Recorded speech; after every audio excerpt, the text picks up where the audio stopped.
Hello. Welcome to the Verde Minute. It's glad to see your faces again because it's been a while, 8 months actually. Um, we posted a teaser video telling y'all it was gonna come out. It's coming out. It's pretty late at night. We just saw the USA versus Uruguay game. We're gonna touch up on that, but for now, let's get into it. My host, I'm gonna have a host soon, but he's not here yet. He's in LA, so I have my mom here. Say hi. Hello, everyone. So, um, let's. Do you want to introduce yourself? I do actually. So my name is Anne. You know me on Twitter as Verde por Vida. I am a mom and a teacher and a lover of all things Austin FC. I my dream job is to actually work for the 4ATX Foundation because I think that would just be so awesome. But I am freshly showered, ready to talk some shop with you. Let's do this. Okay, let's just get straight into it. First, on our list, let's talk about transfers. Okay.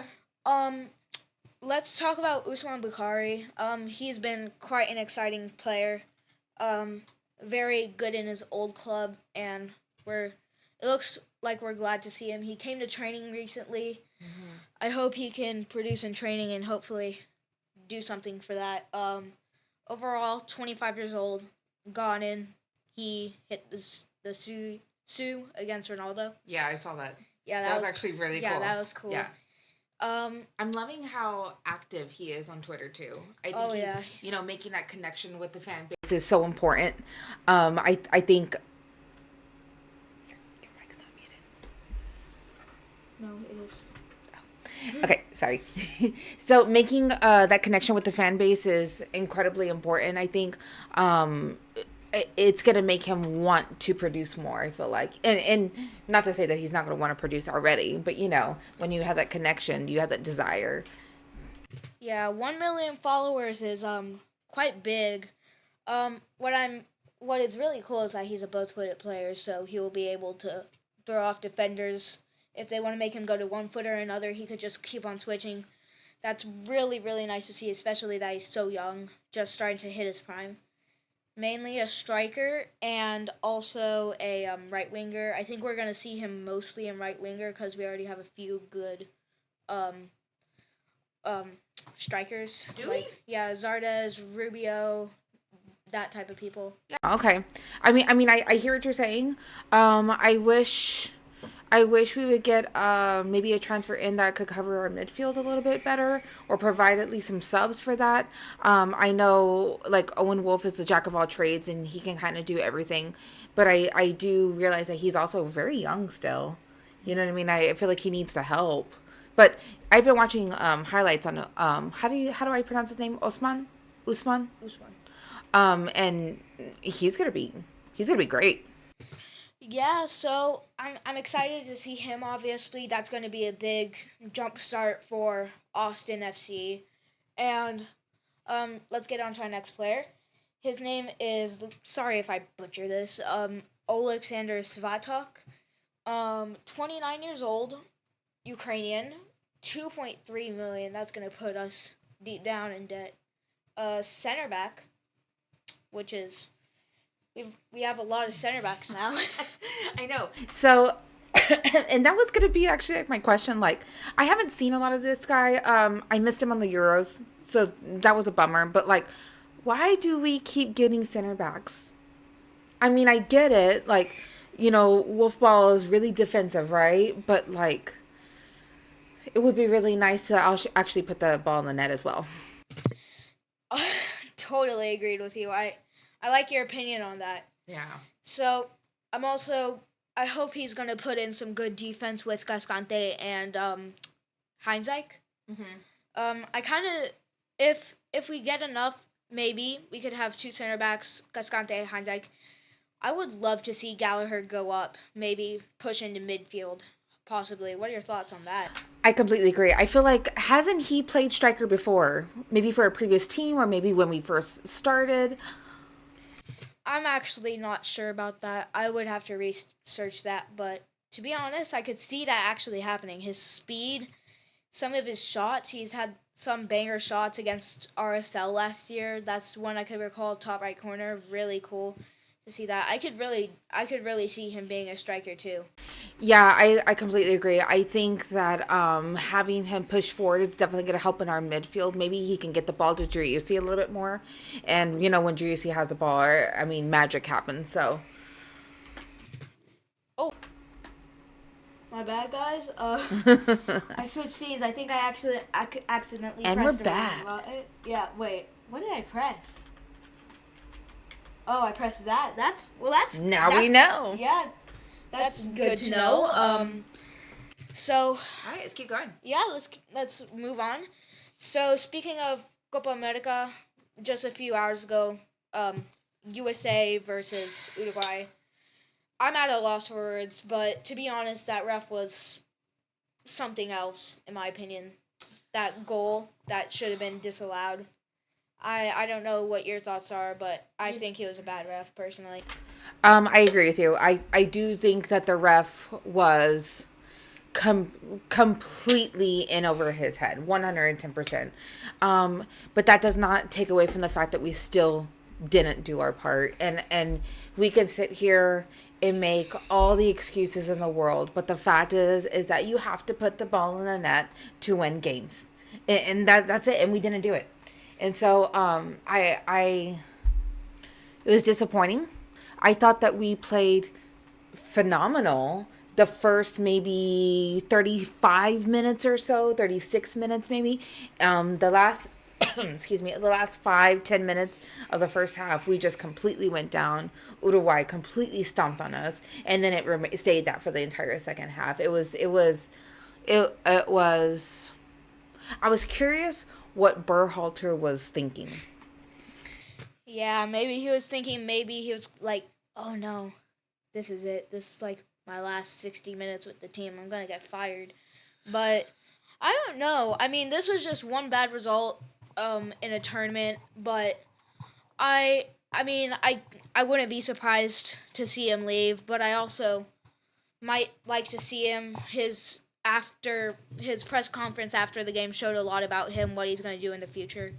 So I hope he can produce. And one of the questions was, do you think you will be a part of USA uh, again after this devastating loss? He said one word, and that one word was yes. So he's No way. and it was a very fast. It was like, duh, and then yes. I mean, he's confident. He's really confident, but who knows? Who knows?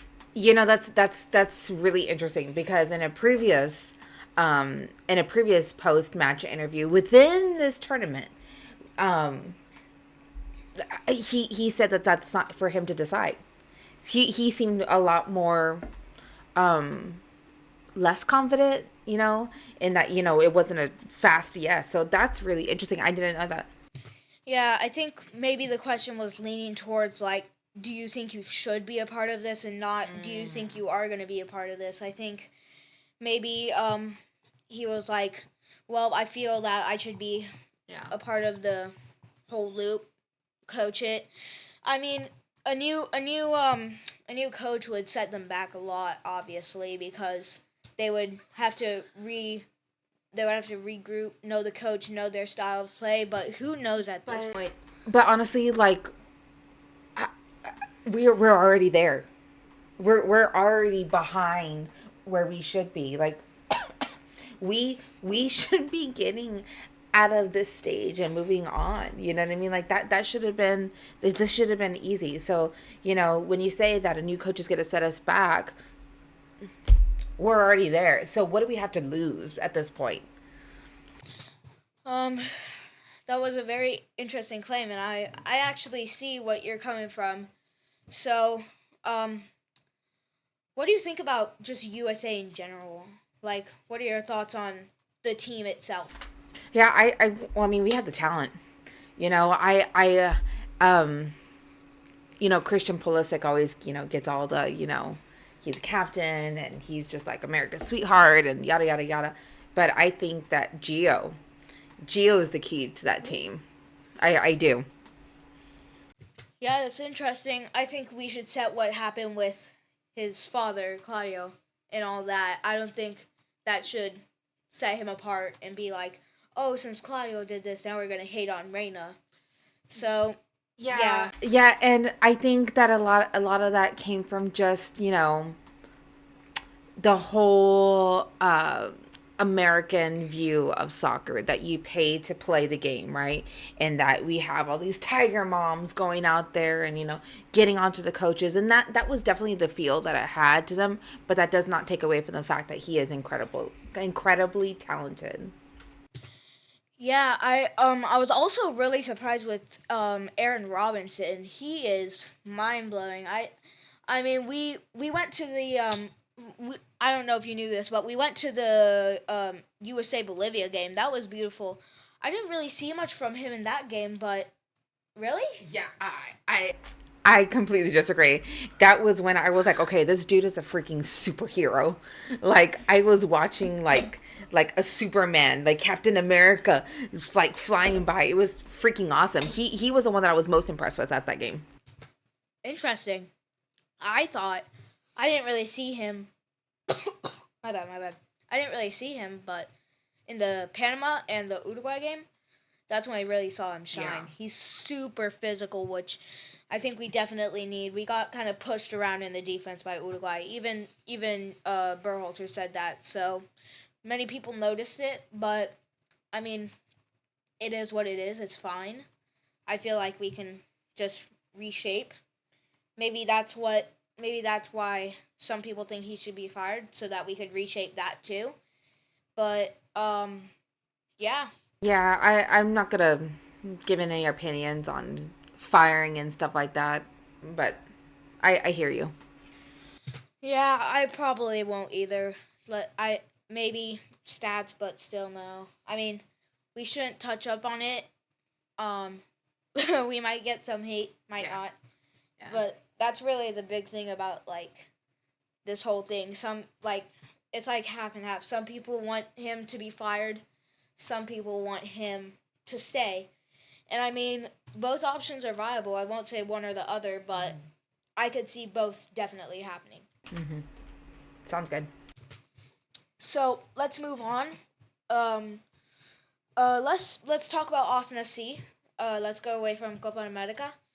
Um, so first of all, we're out of the playoffs now. We just hit 10th place with Seattle Sounders taking us after the 2-0 loss to Sporting KC, which we'll touch up on later.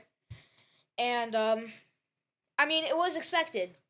We weren't performing good in some games, but um that's what really set us back. Like the losses, we we shouldn't have we shouldn't have lost in some games. We should have won in others, which sometimes we did. Like the LAFC game, we were holding that 1-0 lead for so long, I know. but in stoppage time or like right before stoppage time, they scored off of a header. Mm-hmm. That was not that much deserved. I feel like we honestly should have won that game because of the way we were performing, and that's why I feel like it was kind of expected. But I feel like honestly, we could definitely come back from it if we just regroup and focus and play our minds to the game. Yeah. I Oh, I it keeps happening. it happens. I think that Kevin Nicho, shout out to Kevin Nicho. I think he was having a field day with this game. I think that we I'm almost at a loss for words. It's heartbreaking to see how far we've come down in 2 years. And I just you can feel those goals happening. You know what? I think I looked at the stats. They had like 14 shots on goal against our 2. Like, come on, y'all. Simple math and probability is going to tell us that they're going to put the ball in the net. Like, why aren't we doing that? I'm a little frustrated. I can tell.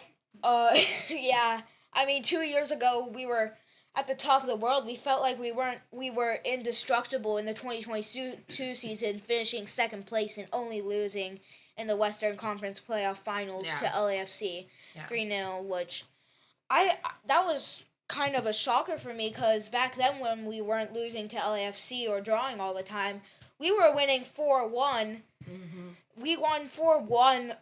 I think like 2-1. I don't know, but we were winning against them, so it was kind of a shock to see that we sort of slowed down in that final. Maybe we were nervous, maybe we weren't, but I was honestly really shocked with that game. Well, and they keep on saying that, we overperform, we overperform. Truthfully, I hate that. I hate that. We didn't overperform. We did exactly what we were supposed to be doing. And for whatever reason, we have regressed. And I just don't understand why it's acceptable. I also want to point out that our winning streak has been really, really like non-existent ever since Ragoni left, y'all. I know. I'm that guy. I liked Ragoni. I was actually just going to touch up on that. I think you may have read my mind, but I just want to hear your thoughts about like Rigoni leaving. Like, what are your thoughts about Rigoni leaving? Well, I understand that they made the decision in 2023, right? Into 2023, what, December or something like that. But the fact is that he finally started doing what we have been begging him to do this entire time. And the moment that he started doing that, we get rid of him. And the sporting director, of course, is saying, like, oh, we offered him two good deals. But you know what? He never said exactly what those deals were. So how do we know that it was actually good, right? And so I just think that it was a huge mistake. It was a huge mistake to get rid of him. Yeah, I also think it was a mistake. I feel like the confidence booster for him where we should have maybe let him play a few more games was when he scored against Houston to win the game last minute. I feel like that was a confidence booster. You could see on his face he wasn't exactly excited, but he also wasn't sad. Right. It was more of like a I really needed that. So I feel like maybe we should have let him play. It was a little tough to hear his agent say it right in the locker room, right there where Wolf was, and I guess, wow, I'm at a loss for words, honestly, but I guess we just have to let Roto cook, maybe. I mean, you're right. Yeah, we definitely want to see what he's cooking. But here's the thing, too. Roto has done a great job of, transferring and, getting money, but we have yet to do anything with that money. We're getting rid of people, but we're not bringing a whole lot in. You know what I mean? Like another center back, like, why? So I get, let him cook and stuff like that, but I am just wondering what exactly he's cooking. Yeah. um, yeah, I guess. I mean, I totally understand where you're coming from. That's probably true, but I just hope we do good. I mean, the Bukhari, the Zvatok, maybe we'll see more. Farkalin getting a first team contract from FC2. That's always nice to see when they come up and perform, like, and the short term loan Ramirez. Like, what were your thoughts on Ramirez, honestly? I loved him. I thought he was great. I think he's exactly what we need. I also think that he needs a little bit more minutes to, kind of learn the speed of the game because it is quite different from Austin SC2, right? But I think the potential is there. Yeah, I do definitely see potential. Maybe we could get a long term loan, and if he keeps like performing, maybe we can see a contract. Hopefully, Time will tell. I mean, yeah, time will tell. Who knows? Yeah. Yeah. So, do you want to go back to? Let's go back to USA.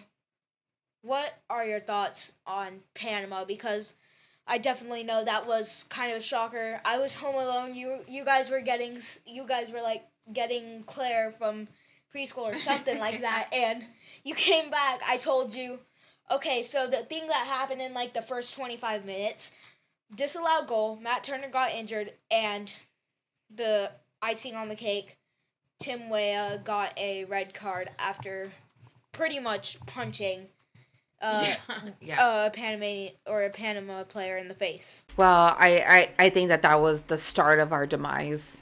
I think ever since that point, we lost the tournament.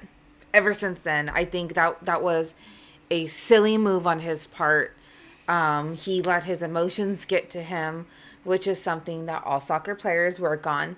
But that hurt. That hurt a lot. You know what I mean? Yeah, I can see. Yeah. I mean, going a man down, I'm surprised we fought that hard. I mean, only 2-1. We were definitely fighting in those last minutes, especially with Panama getting a red card of Exactly. themselves too. Exactly. It didn't really help. Oh, well, I was on mute, but maybe that could hear. Yeah. It didn't really help that much Like because the Panama red. yeah, it was because it wasn't in the it wasn't like 60 minutes. It was in the last 5 minutes. So, that was sad to see. But that's my thoughts on the Panama game. I mean, it was crazy. Mm-hmm. I don't know how to say that. So, uh back to OSFC. Sorry that I'm switching like but what do you think we can like sort of do to be better? Like what do you think we could do to be a better team? You know, I've always been curious to know what would happen if we just let the players play they want how they want to play. You know, Beto showed up producing. Diego showed up producing. Obrion showing up producing. But as we continue going in the season and they're learning our style of play, all of a sudden they're not producing. So I'm not too sure what's happening. I don't know. Maybe something in training. Maybe I don't know. It's maybe some strategy. I'm not going to pretend to know, but it would be nice to kind of give it a go. I mean, yeah, I would like to see them do their style play. I mean, I think Usman might like in the first 6 matches he might be a be like a wonder star. I feel like he at this point he might score a hat trick for us, and I feel like he'll start to slow down later in the season once he learns our style of play, which is not cool to see, but I mean it happens. But I mean, a hat trick would be really, really nice. Speaking of a hat trick, Musajita just left. They parted ways. They agreed to part ways. He is the only one to do a hat trick, right? Yeah, it was kind of sad to see. I mean, it also was that his family couldn't move and he liked it there. But still to see him go away, first Fagundes, the first goal scorer of Austin FC history, and it's only been like 3 years, and then to see our first hat trick hero go away. Yeah, yeah. I can't get started on Fagundes because then I'm just gonna it's gonna snowball into something that's just gonna be really intense. I did not like that trade. Yeah. Oh, third time. Third time that happened. Yeah. And we didn't even get anything from it. We got $900,000 and I can't even remember his name. Yeah. Memo Rodriguez, and he didn't even produce. We sold him like what 3 months after the trade. We didn't even get anything from that trade, which was sad to see. Well, I mean, and when he came back, I mean, it was kind of it was really cool to see him play. Honestly, I like to see him play. Seeing him in person again after the trade was really cool. mhm. So, I felt that one in my heart. That's how I know like that trade affected Austin for who knows how long at this point. I did enjoy hearing the crowd acknowledge him when he was at Q2. Yes, he's wearing a different color, but he's still Austin's sweetheart. He is definitely a fan favorite. He will forever be a fan favorite. And again, because we didn't get anything from him, it almost felt like it was undeserved. Maybe even a little bit personal between him and whoever. I'm not gonna get into it, but it's just Yeah, I mean, the rumors are that they told him straight up, like, it while he was waking up and he was grocery shopping.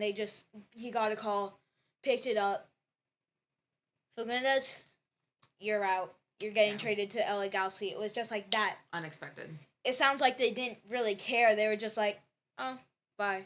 I mean, I would expect that with the lower level, maybe a sub, but to see a starter is